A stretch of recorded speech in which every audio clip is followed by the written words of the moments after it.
Spyderco Manix 2.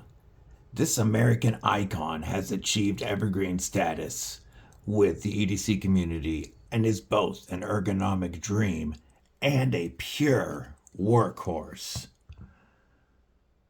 Spyderco Manix 2 lightweight. All that Manix 2 special sauce, but coming in at 2 ounces less. Both are great examples of why the Manix 2 platform is arguably Spyderco's best. But which is right for you?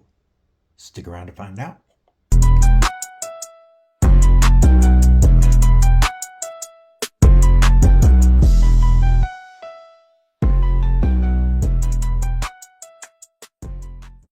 What's up, Kripple Krew? EDC with DBD, disabled but deadly, and yep, I'm finally getting to come at you with a comparison video I've wanted to be able to make for a long time. Before we get into that though, I've got something I need to talk to you about. We are getting so close to 1,500 strong on YouTube, and you know I gotta do something big for that. So we will be having a big old live stream event, giving away a bunch of prizes after we hit that number. And a few of the companies that have already committed are Rosecraft Blades.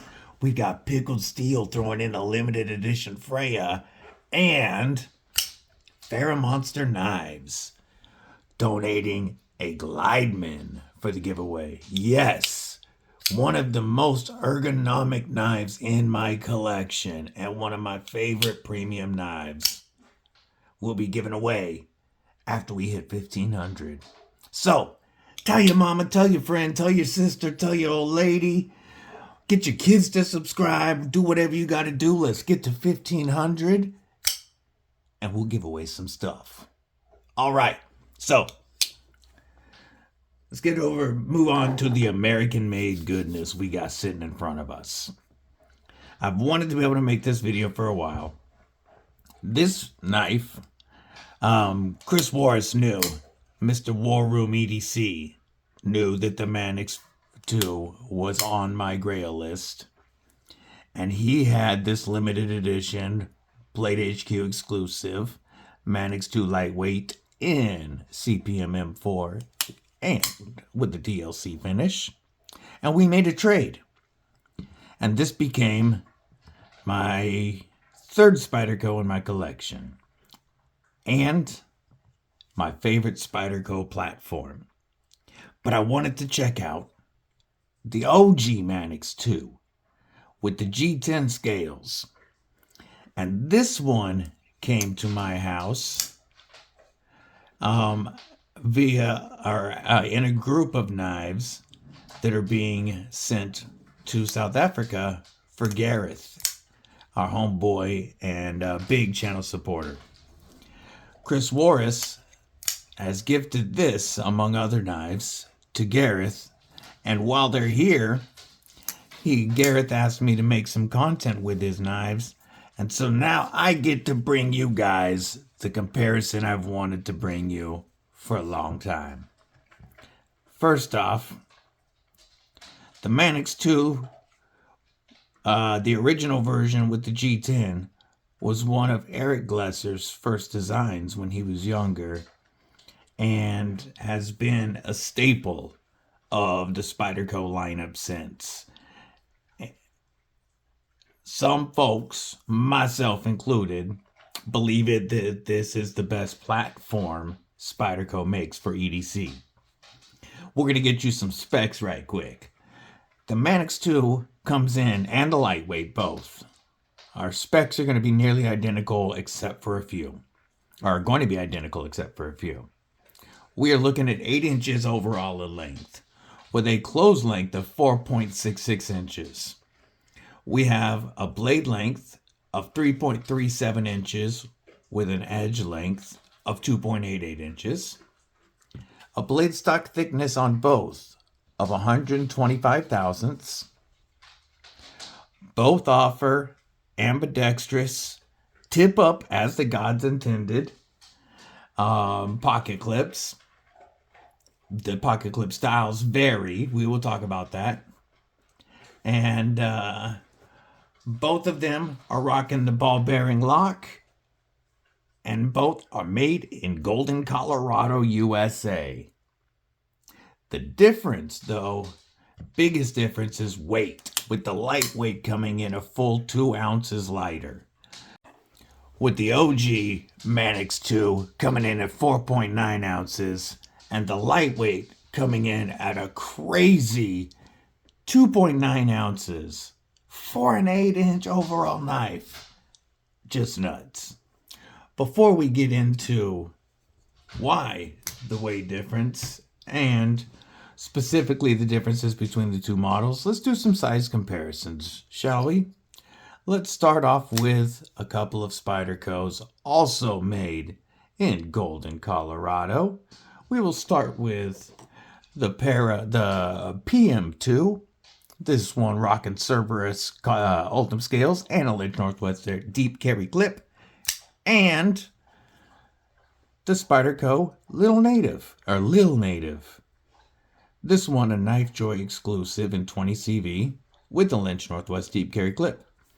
As you can see, this comes in about a 1/4 inch shorter than the PM2 with a little bit less than that difference in blade length. How about two other EDC icons? We will go with the Dimco 80-20.5 and the Hogue Deca. This Hogue Deca is a Blade HQ exclusive with the Ultim scales, and it has a Lynch Northwest deep carry clip, while the Dimco is rocking Rip's Garage Tech Ultim scales and a Lynch Northwest deep carry clip.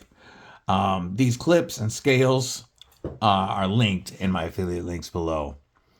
So as you can see, it is longer than both the Dimco 80-20.5 and the Hogue Deca,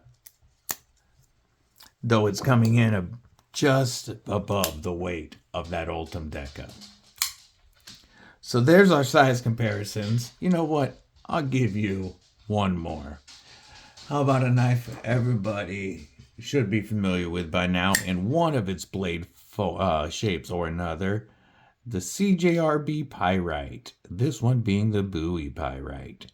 And as you can see, the Manix 2 lightweight is quite a bit longer. Let's compare it one more because I want to see. We are, as I bump the camera, very similar in length. Very close to the Cubitidius. All right. So, the original Manix 2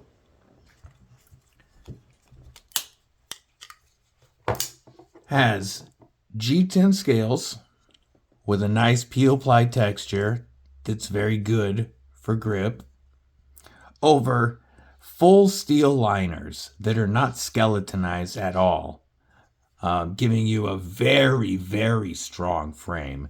And then you've got this steel back spacer above where your ball lock sits. And this ball bearing lock, the way it operates is, you pull it back similar to a crossbar lock. But what this is there is a steel ball in between this cage here, and there's a ramp on the blade right here that when this rolls back, this spring pushes that ball over the ramp on the blade, providing some of the craziest lockup you will ever feel, and strength on par with the shark lock or the compression lock. So definitely one of the strongest EDC locks available. This is a lock that is not going to fail you. And I prefer it to a crossbar lock, which is operating on 2 omega springs on either side that can be thin depending on the manufacturer. And either of those, springs wear, either of those springs will eventually, either or both will eventually give out. Whereas this coil spring that's in here is much stronger And, I mean, you can replace that with any small spring you find if you stretch it to the right size. If you had to in a pinch, let's say the end of the world and you couldn't find a replacement spring, you could more easily make a replacement spring for this. Now, most people aren't making springs for the knives, so I don't know why we go off on that tangent, but we did anyway. Of course, we've got Spyderco's trademark round hole, which allows for crazy thumb or reverse flick, and the detent provided by the ball lock just feels phenomenal.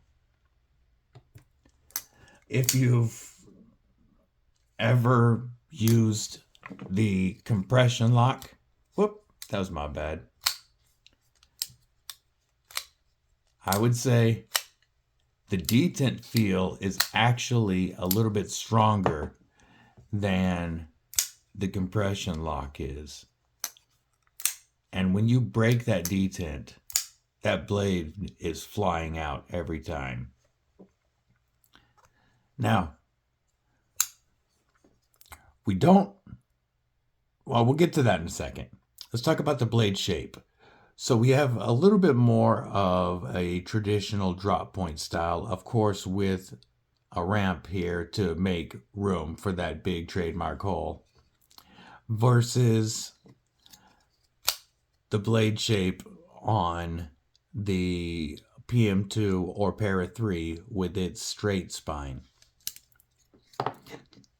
To me, it makes this a little more EDC friendly. The tip is below the center line of the pivot, meaning it's very easy to get that tip down for utility or precision cuts. The high flat or full flat grind allows for, and the double distal taper that Spyderco uses. And what that means is this knife gets thinner, the blade stock gets thinner as you go down, as well as you're getting thinner this way, bringing you to a very fine point. And that full flat grind with the double distal taper also allows for that 125 thousandths blade stock to be crazy slicey. And it's the same, of course, with the lightweight. That double distal taper along with the full flat grind gives you a crazy thin blade that'll do a lot of work for you. It's going to slice very well for you. I mean, utility cuts because of that tip are going to be phenomenal. It's going to pierce very well, in a beef jerky defense scenario. The only thing is the only complaint that I have is that Spyderco sharpens this all the way back to the plunge grind. Now, they do the plunge grind phenomenal. It terminates very quickly, so that you've got, if this had a choil, you'd have plenty of sharpening life. Now, because this is running on internal stop pins, you can cut your own choil in to any of the Manix 2 knives. But they do sharpen it all the way back, which means when you go to resharpen this, you're going to hit your stones on that plunge grind. So you're going to be making marks on this eventually when you start sharpening it. The nice thing is, these come in phenomenal steels, a lot of which you can strop for a while to keep them going. The stock steel on the Manix 2s is CPMS 30V, which is a great all-around EDC steel, providing good corrosion resistance, decent toughness, and pretty good edge retention. And it's a good all-around EDC steel, but just like the lightweight platform that we're going to look at in a moment, There is quite the selection of steel, super steel options available, all the way up to S110V, K390. I mean, I believe K390, and Spike 27, and of course now MagnaCut. So there's a lot of steels available. Your stock steel is fantastic at CPMS 30B. You have Spyderco's trademark hourglass pocket clip, and they've used this pocket clip shape for a long time. They love it. It does go in and out of the pocket very well, even over this slightly grippy G10. It slides in and out of the pocket even a little bit smoother than the wire clip does on the lightweight because of the texture on the lightweight. So this will go in and out of pocket very easy, and it's a great ambidextrous knife since the hole, the lock can both be operated left or right-handed, and the pocket clip flips over. So perfect knife for just about anybody. So what did they change with the lightweight? Well, instead of G10 over steel liners, we have Spyderco's FRN with their trademark bidirectional texture, a full FRN backspacer, and no liners. The lock is all contained up here, and this is all, besides the backspacer that goes back a little bit under this G10, our FRN, this is all FRN back here. The backspacer not only makes it a lot more comfortable in hand, but it also provides strength for that FRN, since it is a little bit flexible, and without the steel liners, it's not going to be as strong. So you need that full length backspacer. We have a wire clip on all the lightweights, and this does go in and out of the pocket pretty well. And they put that spider there on both sides so that the clip is not riding on this texture. So this does still, even though it looks like it would be a pocket ripper, it does slide in and out of the pocket pretty easily. It is not deep carry. However, Lynch Northwest, MXG Gear, and so many other companies make steel or titanium replacement clips that are deep carry. And this one will be getting a Lynch Northwest deep carry clip, as well as AWT aluminum scales. And that's another thing. There are a ton of custom scale options for both of these. But make sure when you're looking at custom scales that they are for the knife that you have, because scales for the lightweight won't work for the regular and vice versa. Now, let's talk about the construction on these real quick. We are looking at T8 construction on all of our hardware except for our pivot, which is a T10. And now that is awesome because T8s, and especially T10s, are a lot less likely to strip than T6s. The only complaint that I have about the Spyderco hardware, and if you are planning on changing the scales at all, with so many varieties out there of the lightweight, make sure that the one that you have has screwed construction instead of pinned, so that you actually can take it apart and put the scales on it. Because originally they were pinned construction and not quite as easy to take apart. So that's something to pay attention to. But tons of scale options, whether it's Lynch Northwest, Rips Garage Tech, Cerberus, Original Goat, there is AWT, there's just so much out there and available for the Manix 2 and Manix 2 lightweight. The lightweight, besides changing to the FRN, getting rid of the liners and the steel back spacer, and changing the clip, it's practically the same knife. The ergos are going to be the same, except this is a little bit more comfortable back here than this open construction with standoffs back here. However, this jimping that is on the top and bottom of the liners and all around the choil of the liners does allow for a totally locked in grip that is crazy secure no matter how you are holding this knife. Whether you've turned it around to cut straps or something, or get some leverage for chest lever grips. Beef Jerky Avenger, you are locked in, and that jimping really makes you feel secure as you cap off over the butt of the knife right there.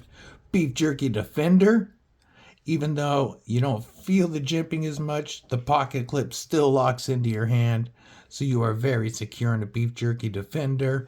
No worries about sliding up on any beef jerky juice and hitting your hand on that blade. Now, this is one of the knives that even in a choked up position, I feel comfortable with thrusting. Because of all of this jimping and this minor blade guard here, the way that they do this edge and choil, I don't feel like I'm going to slide up at all with a thrust. So whether I am back here behind the pivot or up here, I feel like I could definitely puncture if I needed to. The lightweight, we still have all the awesome jimping on the blade itself, top and bottom. But what we have to replace the jimping on the steel liners is texture on these molded FRN scales. And while it does definitely feel like a secure position, and you can feel that, I'm not going to call it jimping, it's texture. You can feel that on there.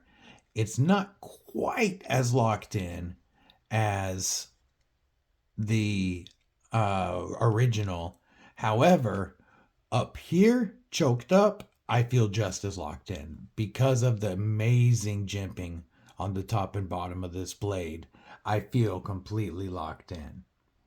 Now, one of the reasons I like this platform, besides the fact that to me it's a little bit more ergonomic than, pardon me, the Para 2 or PM2, even though they're similar in size and width, the Manix 2 does feel better to me in my hand, and I can work longer with it because I have carried this a lot since I got it from Chris. It was one of my grail knives. I was not disappointed, and with its lightweight, it has made its way into my rotation so often. I love the position that this puts me in when I'm cutting. The angle of the blade and the way that they have designed this handle and jimping, I am pointing that blade at the work similar to a shilling cutter. And it is so easy to move through materials because of it. The blade, the knife is already positioned to do the work for me. In a pinch grip, very comfortable and easy to use that tip.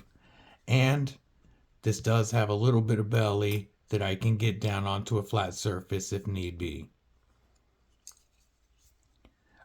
The ergos on both are very similar. The G10 does feel a little bit better in hand, but the wire clip feels better in hand on the lightweight. The jimping, of course, like I said, feels a little bit better on the original, but overall, it really comes down to preference and availability and what the sale is at the time. If you like carrying something that's lighter weight and won't weigh you down, then the lightweight in all of its blade steel flavors is going to be perfect for you. But if you're somebody that prefers more presence in your hand, you're going to want the original. The price difference runs on average roughly about $30. So the stock lightweight comes in CTS BD1N, which is a stainless steel, but definitely not a super steel. And that one you see anywhere from $130 to $160. This stock S35VN, list priced I think is just over $200, but you'll find it at the retailers anywhere from, like $165 to $185. This, when it was out on sale with the DLC M4, was $134. And when the retailers run a sprint run that's exclusive to them, like there's also been a Rex 45 exclusive. There's been a lot of retailers that have done, Knifejoy did a 20 CV, but in the G10 original. When they run those typically can be less than the stock price on the CTS BD1N. This one was $134. I think the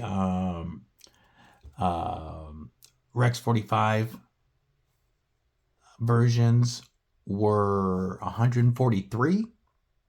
So they run very good. And then you'll see that some of the super steels sometimes go on sale less expensive than the stock S30V.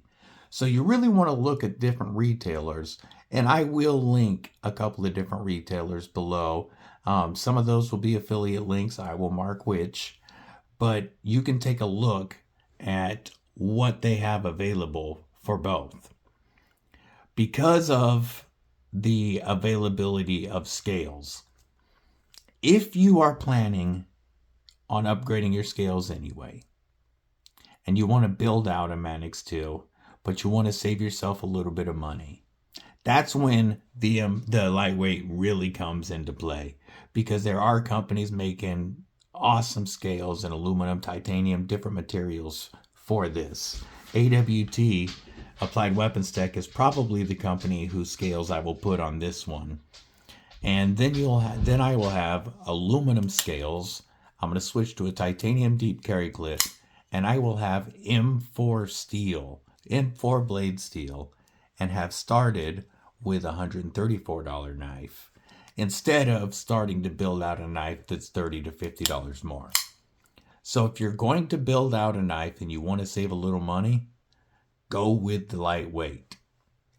If you are planning on keeping the knife stock and you want the extra weight and presence, find a Manix 2 in a good steel that you like. Now the S30V is perfect.